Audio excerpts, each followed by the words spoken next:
you several times. You always come dreadfully late. Well, I can't help going to see Sibyl play, even if it is only for an act.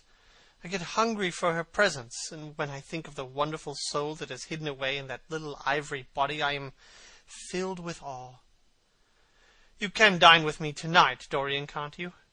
He shook his head. Tonight she is Imogen, he answered. Tomorrow night she will be Juliet. When is she Sibyl Vane? Never. I congratulate you. How horrid you are! She is all the great heroines of the world in one. She is more than an individual. You laugh. But I tell you she has genius. I love her. And I must make her love me. You, who know all the secrets of life, tell me how to charm Sibyl Vane to love me. I want to make Romeo jealous. I want the dead lovers of the world to hear our laughter and grow sad. I want a breath of our passion to stir their dust into consciousness, to wake their ashes into pain. My God, Harry, how I worship her! He was walking up and down the room as he spoke. Hectic spots of red burned on his cheeks. He was terribly excited. Lord Henry watched him with a subtle sense of pleasure. How different he was now from the shy, frightened boy he had met in Basil Hallward's studio. His nature had developed like a flower, had borne blossoms of scarlet flame. Out of its secret hiding-place had crept his soul, and desire had come to meet it on the way. "And what do you propose to do?" said Lord Henry at last. "I want you and Basil to come with me some night and see her act. I've not the slightest fear of the result. You won't be able to refuse to recognize her genius. Then we must get her out of the Jew's hands. She's bound to him for 3 years. At least 2 years and 8 months for the present time. I will have to pay him something, of course. When all that is settled, I will take a West End theatre and bring her out properly. She will make the world as mad as she has made me." "Impossible, dear boy." "Yes, she will. She has not merely art, consummate art instinct in her, but she has personality too. And you have often told me that it is personalities, not principles, that move the age. Well, what night shall we go? Let me see. Today is Tuesday. Let us fix tomorrow. She plays Juliet tomorrow. All right, the Bristol at 8 o'clock, and I will get Basil. Not 8. Harry, please, 6:30. We must be there before the curtain rises. You must see her in the first act, where she meets Romeo. 6:30? What an hour! It'll be like having a meat tea. However, just as you wish.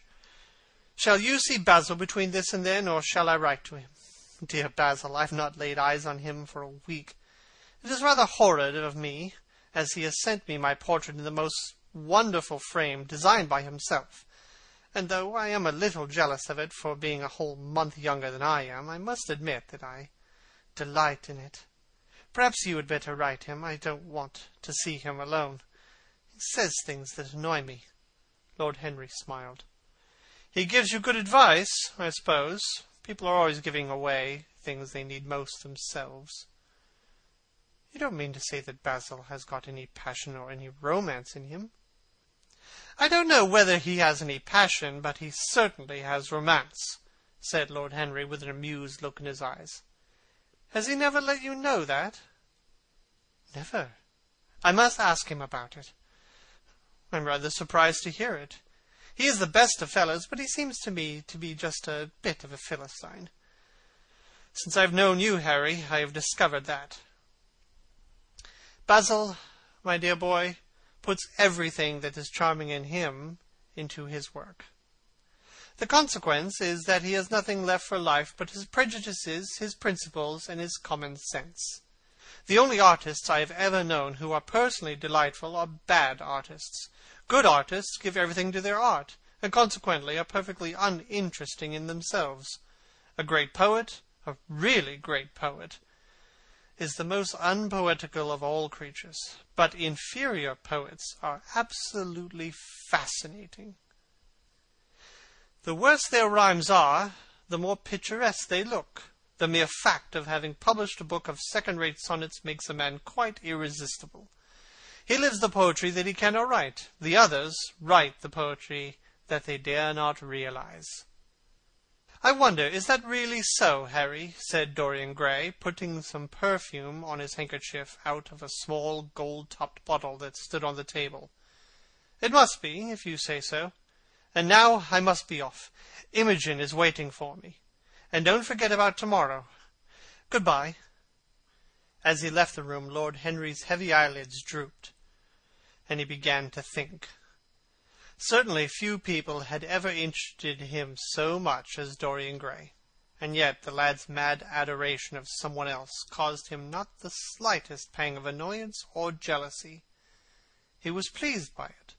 It made him a more interesting study. He had always been enthralled by the methods of science, but the ordinary subject matter of science had seemed to him trivial and of no import. And so he had begun by vivisecting himself, as he had ended by vivisecting others. Human life. That appeared to him as the one thing worth investigating. There was nothing else of any value compared to it. It was true that as one watched life in its curious crucible of pain and pleasure, one could not wear over one's face a mask of glass, or keep the sulphurous fumes from troubling the brain and making the imagination turbid with monstrous fancies and misshapen dreams. There were poisons so subtle that to know their properties one had to sicken of them. There were maladies so strange that one had to pass through them if one sought to understand their nature. And yet, what a great reward one received! How wonderful the whole world became to one! To note the curious hard logic of passion, and the emotional coloured life of the intellect, to observe where they met, and where they separated, at what point they became one, and at what point they were at discord, there was a delight in that. What matter was the cost? One could never pay too high a price for any sensation.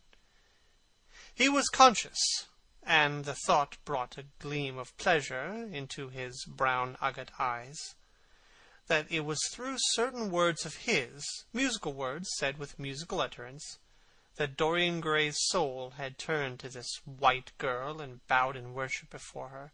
To a large extent, the lad was his own creation. He had made him premature. That was something. Ordinary people waited till life disclosed to them its secret. But to the few, to the elect, the mysteries of life were revealed before the veil was drawn away. Sometimes this was the effect of art, and chiefly of the art of literature, which dealt immediately with the passions and the intellect. But now and then a complex personality took the place, and assumed the office of art was indeed, in its way, a real work of art, life having its elaborate masterpieces, just as poetry has, or sculpture, or painting. Yes, the lad was premature. He was gathering his harvest while it was yet spring. The pulse and passion of youth were in him, but he was becoming self-conscious. It was delightful to watch him. With his beautiful face and his beautiful soul, he was a thing to wonder at. It was no matter how it all ended, or was destined to end. He was like one of those gracious figures in a pageant or a play, whose joys seem too remote from one, but whose sorrows stir one's sense of beauty, and whose wounds are like red roses. Soul and body, body and soul, how mysterious they were! There was animalism in the soul, and the body had its moments of spirituality. The senses could refine, and the intellect could degrade. Who could say where the fleshly impulse ceased, or the psychical impulse began?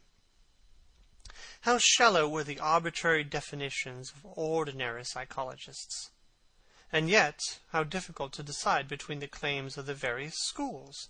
Was the soul a shadow seated in the house of sin? Or was the body really in the soul, as Giordano Bruno thought? The separation of spirit from matter was a mystery, and the union of spirit with matter was a mystery also.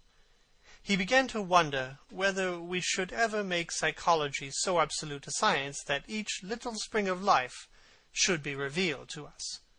As it was, we always misunderstood ourselves and rarely understood others. Experience was of no ethical value. It was merely the name we gave to our mistakes.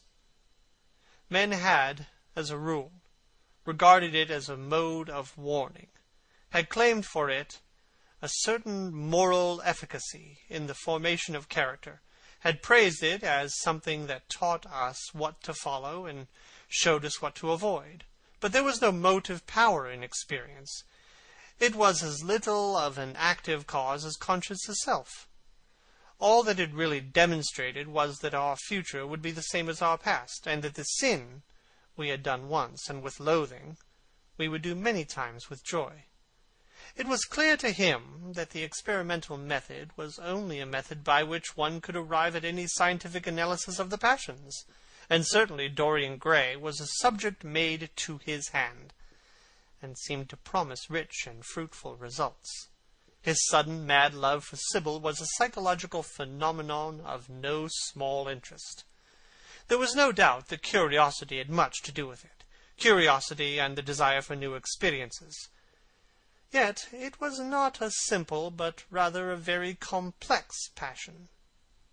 What there was in it of the purely sensuous instinct of boyhood had been transformed by the workings of the imagination, changed into something that seemed to the boy himself to be remote from sense, and was for that very reason all the more dangerous. It was the passions about whose origin we deceived ourselves that tyrannized most strongly over us. Our weakest motives were those of whose nature we were conscious. It often happened that when we thought we were experimenting on others, we were really experimenting on ourselves. While Lord Henry sat dreaming of these things, a knock came to the door, and his valet entered, and reminded him it was time to dress for dinner. He got up, looked out onto the street. The sunset had smitten into scarlet gold the upper windows of the houses opposite. The panes glowed like glass of heated metal. The sky above was like a faded rose. He thought of Dorian Gray's young, fiery-colored life, and wondered how it was all going to end. When he arrived home, about 12:30, he saw a telegram lying on the hall table. He opened it, and found it was from Dorian. It was to tell him that he was engaged to be married to Sybil Vane.